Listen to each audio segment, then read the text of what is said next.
என்ன கிரி பாக்ஸோட ஏதோ சண்டை போட்டுனுங்க? புது ஸ்டாக்கா? ஆமா, புதுசா வந்திருக்கு. காஞ்சி பார்டர் சாரீஸ், ஃபுல்லா பியூர் காட்டன். எப்படி இருக்கு சாரீஸ்? கலர்ஸ்லாம் பயங்கரமா இருக்கு. ஆமா, செம்ம வைப்ரண்ட் கலர்ஸ். சூப்பரா இருக்கு. பாருங்க. இதெல்லாம் கோர்வை கட்டன் சொல்லுவாங்க. 100 கவுண்ட் சாரீஸ், மல்டிபிள்ஸ் அவைலபிளா இருக்கு. பியூர் காட்டனோ? ஆமா, பியூர் காட்டன். பிரைஸ் எவ்வளவு இருக்கும்னு சொல்லுங்க பார்க்கலாம். ஒரு 1500, 1750.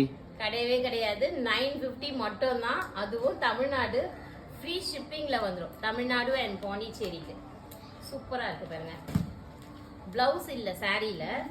பிளவுஸ் நம்ம வந்து கலம்கரி பிளவுஸோ இக்கத்து பிளவுஸோ போட்டா செம்மையா இருக்கும். கலர்ஸ் தாங்க இங்க பாருங்க எப்படி இருக்குன்னு. இல்ல செம்ம சூப்பரா இருக்கு கலர்ஸ்லாம். ஸோ நாளைக்கு மார்னிங் லைவ் 10:30க்கு இருக்கு. யாருக்காச்சும் வேணும்னா நீங்க பார்ட்டிசிபேட் பண்ணி புக் பண்ணிக்கோங்க. தேங்க்யூ.